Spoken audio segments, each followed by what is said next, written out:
अच्छा, हमारे पास इन्वेस्टिगेशंस क्या होंगी सोराइटिक आर्थराइटिस की? लाइक पेंसिल है एक कप में, ठीक है, pencil in a cup, deformity हो गई डिस्टल इंटरफेरेंशियल ज्वाइंट, और सैक्रोइलियाइटिस हो सकते हैं अगर स्पाइन इन्वॉल्व हो गया। ट्रीटमेंट इसका भी वही, सबसे पहले हम क्या दे रहे हैं, सब पैरासीटामोल दे रहे हैं, फिर हम एनसेड्स एंड डीमार्ड्स दे देते हैं, एनसेड्स एंड डीमार्ड्स, और फिर एंटी टिश्यू नेक्रोसिस फैक्टर्स दे देते हैं। इसके अलावा हम स्टेरॉइड्स दे देते हैं, ठीक है, वही दे रहे हैं सब कुछ। इसके अलावा इसमें एस्टेकेनियुमैब दे रहे हैं, और पूवा थेरेपी दैट इज सोरेलिन लगाकर ऊपर से अल्ट्रावायलेट ए दे देंगे। देन वी हैव इंटेरोपैथिक आर्थराइटिस, ठीक है, मैं तीन जो है वो डिस्कस कर चुकी, सीरोनेगेटिव स्पॉन्डिलाइटिस। अब हमारे पास चौथा है इंटेरोपैथिक आर्थराइटिस, ठीक है। Enteropathic arthritis, it is the arthritis that is associated with inflammatory bowel disease, ठीक है। इंटेरोपैथिक आर्थराइटिस जो है ये किससे रिलेटेड है? With the inflammatory bowel disease से रिलेटेड है। ये आमतौर पे 10% अल्सरेटिव कोलाइटिस के लोगों को इंटेरोपैथिक आर्थराइटिस होते हैं, 20% क्रोन्स डिजीज वालों को। This arthritis is peripheral, migratory, asymmetric and non-deforming, ठीक है। और इसमें इरिथेमा नोडोसम होता है, रेड टेंडर नोड्यूल होते हैं, और पायोडर्मा गैंग्रीनोसम, पेनफुल अल्सर्स होते हैं। ट्रीटमेंट इसका क्या है कि आप टोटल कोलेक्टमी कर दें, कॉलन को रिमूव कर दें in patients with ulcerative colitis, DMARDs and biological agents दे दें, ठीक है। उसके बाद हमारे पास आता है गाउट को डिस्कस करते हैं in a bit detail. So gout is actually the deposition of monosodium urate crystals in joints. Monosodium urate crystals जो हैं ये joint में जमा हो जाते हैं, that is gout. It can be because primary reason या secondary. Primary क्या है कि हमारे पास metabolic issue है और uric acid ज़्यादा हो जाता है, there is metabolic effect और uric acid overproduction हो जाती है, या फिर हमारे पास HGPRT की deficiency हो। दूसरा हमारे पास सेकेंडरी कॉजेज हो सकते हैं जिसमें प्रोडक्शन ज़्यादा हो जाए यूरिक एसिड की, या एक्सक्रीशन कम। प्रोडक्शन ज़्यादा कब हो सकती है? या तो अल्कोहल पी रहा हो बंदा, या HGPRT की डेफिशिएंसी हो लाइक लीश निहान सिंड्रोम, या एक्सक्रीशन कम हो इसकी as in case of renal failure, decrease renal function, या डायूरेटिक्स ले रहा हो। Now gout can be acute और क्रोनिक। एक्यूट गाउट क्या है? ये जस्ट कुछ अभी हुआ है, ठीक है, इसमें वही टेंडरनेस वगैरह वो सब कुछ होगा। इसमें जस्ट एक्यूट गाउट में वन ज्वाइंट इन्वॉल्व होता है, और वो भी आमतौर पे मेटाटार्सोफेरेंजियल ज्वाइंट, लोअर लिम्ब का मेटाटार्सोफेरेंजियल ज्वाइंट, पोडेग्रा इसको कहते हैं। क्रोनिक में टॉफी बनी हुई होती है, which is the aggregation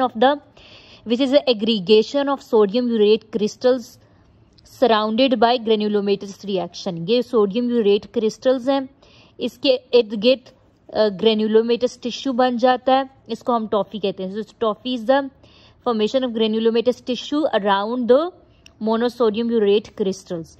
investigations क्या कराएंगे गाउट के लिए? यूरिया लेवल्स का इतना फायदा नहीं है अगर आप यूरिक एसिड लेवल्स का इतना फायदा नहीं है, क्योंकि एक्यूट गाउट में आमतौर पे वो बढ़े हुए नहीं होते।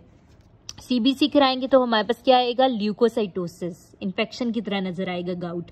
ESR रेज्ड होगा एक्यूट में।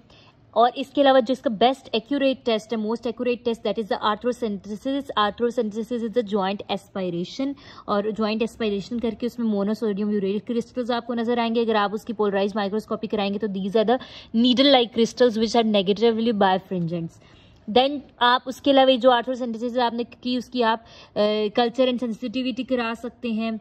इन्फेक्शन कैन को एग्जिस्ट विद गाउट। अब मैनेजमेंट इसका एक्यूट का अलग है, क्रोनिक का अलग है, और रिकरेंट का अलग।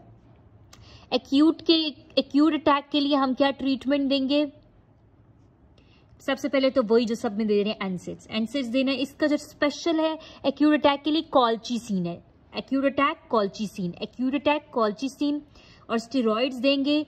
लेकिन स्टेरॉइड देने से पहले you must have to rule out the infection before starting steroids. Less than 2 joints involve तो आप इंट्राआर्टिकुलर स्टेरॉइड्स देंगे, मोर देन 2 तो systemic steroids. Acute attack NSAIDs और कॉल्चिसिन, ठीक है। Colchicine and acute attack, colchicine steroids देने हैं। Steroids देने से पहले आप उसको इन्फेक्शन को रूल आउट करेंगे। क्रोनिक कंडीशंस है, अगर क्रोनिक है हमारे पास गाउट, तो आप पहले उसकी डाइट को ठीक करें। डाइट में क्या है? आप अवॉइड करें अल्कोहल, प्यूरिन रिच डाइट और hyper uremic promoting drugs like thiazide, diuretics. Urate lowering therapy करें in which you will have to give urate lowering therapy. आपके पास ये जो है ये सारी यूरेट लोवरिंग थेरेपी है, आपके पास यूरिया का लेवल लेस देन 6 मिलीग्राम पर डेसीलीटर हमारा टारगेट है, यानी कि लेस देन 360 माइक्रोमोल पर लीटर। अच्छा, इसमें अब हम क्रोनिक गाउट में क्या देंगे, एलोप्यूरिनोल, ठीक है। Acute gout colchicine, acute gout colchicine, chronic gout allopurinol. Allopurinol is the drug of choice. Chronic gout allopurinol which is the drug of choice but it can precipitate acute attack, ठीक है। Allopurinol, febuxostat, sulfinpyrazone and pegloticase for tophi gout, ठीक है। सल्फिनपायराजोन जो है कि यूरिकोस agent, ये excretion को बढ़ा रहा है। एलोप्यूरिनोल, फेब्यूक्सोस्टैट, सल्फिनपायराजोन एंड पेग्लोटिकेस जो कि टॉफी गाउट के लिए। रिकरेंट गाउट जो है ये लोअर करता है, यूरेट लोवरिंग थेरेपी है और साथ में इसके आप कॉल्चिसिन देंगे, ठीक है। रिकरेंट गाउट के लिए आप यूरेट लोवरिंग थेरेपी के साथ कॉल्चिसिन करेंगे। कॉम्प्लिकेशंस ऑफ गाउट क्या हो सकती हैं? Complications of gout can B hypertension जैसे कोरोनरी हार्ट डिजीज, हाइपरटेंशन होगी, हार्ट को अफेक्ट करेगी। Hypertension, coronary heart disease, kidney stones बन सकते हैं which can be uric acid stone या यूरेट नेफ्रोपैथी, ठीक है।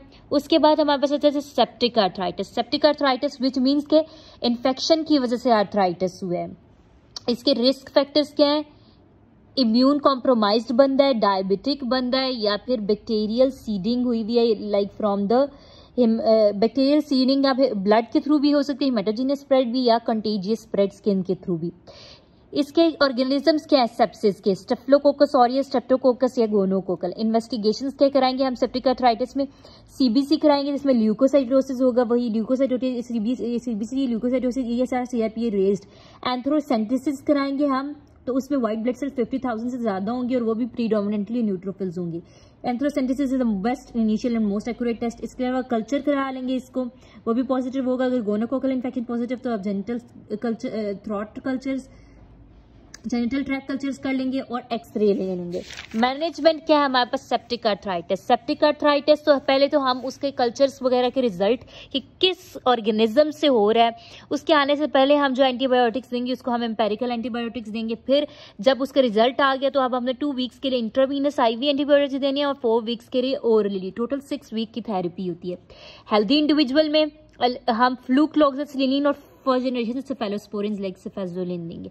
इम्यूनो कॉम्प्रोमाइज में हो सकता है कि ग्राम नेगेटिव चीज से उसको अटैक हुआ, उसमें हम थर्ड जनरेशन सेफेलोस्पोरिन्स लाइक सेफ्ट्राइजोन, सेफ्टाजिडाइम दे देंगे।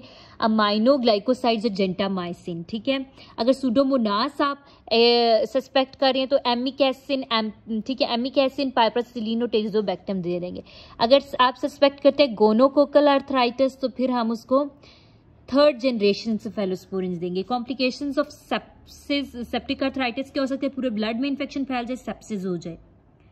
बोन्स तक चला जाए तो ऑस्टियोमाइलाइटिस। वेसल्स में तो एवेस्कुलर नेक्रोसिस और इसके अलावा ज्वाइंट डिसलोकेशन करा सकता है। Then we have SLE. SLE क्या है? सिस्टेमिक ल्यूपस एरिथेमाटोसिस, ठीक है। इसमें क्या है? ये हमारे पास एक ऑटो इम्यून डिजीज है, ये भी इन्फ्लेमेटरी डिजीज है जिसमें मल्टी सिस्टम्स इन्वॉल्व होते हैं, ठीक है। इसमें हमारे पास मल्टी सिस्टम्स इन्वॉल्व हो रहे हैं, ठीक है।